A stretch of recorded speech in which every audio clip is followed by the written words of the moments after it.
கொஞ்சம் சிரிங்க ப்ளீஸ். கோபாலுக்கு திருமணம் ஆகி ஒரு குழந்தை நல்லறமாக இல்லறம் கழிந்து 10 ஆண்டுகள் ஆகிவிட்டது.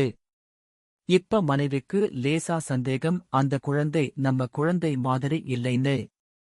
டிஎன்ஏ டெஸ்ட் வச்சு பார்த்தாங்க. ஆமா உண்மைதான், அது வேறு பெற்றோரின் பிள்ளை. மனசு உடைஞ்சு போய் அன்னைக்கு இரவு கோபால் கிட்ட அவங்க மனைவி சொன்னாங்க, என்னங்க இந்த பிள்ளை நம்ம பிள்ளை இல்லை. ட்விட்டர்ல இருந்த கோபாலு அசால்ட்டா சொன்னாரு, ஆமா நம்ம பிள்ளை இல்லைன்னு.